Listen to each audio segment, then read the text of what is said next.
Hi, my name is Niels Rasmussen. In the next 10 minutes, I'm going to give you a short introduction to the concept of innovation and some related ideas.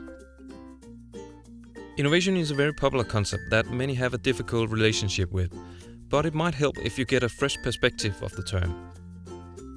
In the beginning of the 16th century, innovation and invention were described for the first time. Innovation comes from the Latin innovationem, stemming from innovatus, meaning renewed, and innovare, meaning repair or change. On the other hand, invention comes from the Latin inventium, meaning discovering and invention. Innovation and invention were not the same, and they are still not the same, as we will see later. The most famous inventor at that time was the Italian genius and multi-artist Leonardo da Vinci. Among other things, he invented the paddle boat, the bike, the machine gun, the rotatable crane, the tank, the helicopter, and the ball bearing. What do you think? Was he innovative? I'll come back to that question. There are many definitions of innovation, but in modern times the following interpretation is predominant. Innovation is about discovery of opportunities that we, through practical implementation, commercialize and make profit of. In short, innovation is the discovery of opportunities for profit created through practical implementation. So, creativity, ideas and inventions don't do it alone. Like it or not, profit is a prerequisite for innovation. There are many reasons for a company to be innovative. For increased or sustained brand value, to drive higher business revenues and economic growth, for competitive advantage, because cost-cutting is not enough anymore, for better returns on investment, for business survival to stay relevant. All these arguments are true because innovation sells, and for a business-to-business company like Harman Pro, all these points have to be true for the customers as well. Another term closely related to innovation is leading or cutting edge, which is actually the same. Leading edge is about listening to the customer's spoken needs, but to stay relevant as a leading edge company, we have to constantly challenge and implement the unspoken needs. That will rapidly be tomorrow's spoken needs. To illustrate this, we can use the Kano model. On the left side we do little, and on the right side we do much. At the bottom we have extreme frustrated customers, and on the top we have extreme delighted customers. The blue line illustrates the performance payoff. The more we invest in the customer's spoken needs, the more delighted they get. The red line illustrates some unspoken needs that we call basic expectations. No matter how much we invest in these needs, our customers will never be particularly excited. But if we neglect them, our customers will definitely be very frustrated. Finally, the green line illustrates some unspoken needs that we could call excitement generators. These are needs that customers could not put into words before they actually got hold of the product. Notice that the effect of investing in these unspoken needs can have a very strong impact on customer excitement. Companies that only operate between the blue and red lines will be perceived as followers. Companies that operate above the blue line will be perceived as leading-edge companies. And finally, companies that try to stick closely to the green line will be perceived as bleeding-edge companies because sometimes they fail spectacularly.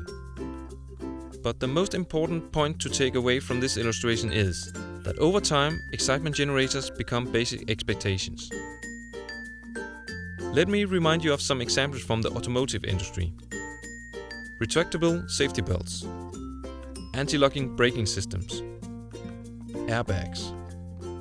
All these features used to be excitement generators, but today they are very basic and unspoken expectations. So, to sustain a leading-edge company, we constantly have to challenge and implement the excitement generators, tomorrow's basic expectations. And how does Harman Pro stay relevant then? That's a very important question. I nail it down to this. We help our customers create the moments we all live for, and we do it by offering creative, simple and efficient system solutions. We can use the 4Ps model to distinguish between different types of innovations. Product, innovate in what we do. Process, innovate in how we do it. Position, innovate in marketing mix and strategy, where, who, how much. Paradigm, innovate in how we make the money. R&D innovation primarily focuses on product innovation. The level or power of the innovation is often defined as incremental to radical. Incremental can be characterized as do better, new version or new or improved feature. In between is characterized as new key features that form the product. And finally, radical is characterized as do it differently, product or feature that significantly changes the workflow in the market. Let's look at some examples from the automotive industry. Retractable seat belts, giving more comfort and safety. Anti-lock braking system, giving shorter and safer braking distances. Airbags, making collisions less dangerous. Hybrid motors, merging the advantages of electric motors and internal combustion engines. Four-wheel drive, making off-road driving a breeze.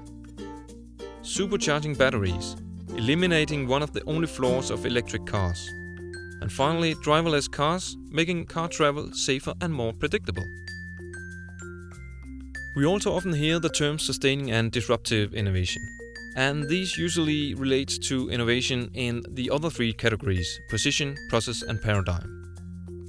In sustaining innovation, the rules of the game remain the same, and in disruptive innovation there is a game changer for the market or industry involved. Let me give you an example. The invention of the first automobile in 1886 was definitely a radical product innovation. But it was not disruptive because it did not replace the horse-driven carriage. On the other hand, the mass-produced Model T Ford from 1908 was a radical process innovation. It turned out to be disruptive because it meant that horse-drawn transport was rapidly replaced by cars and new companies appeared. It's very rare that disruption comes from product innovation alone, and I can't picture any examples from the automated lighting industry.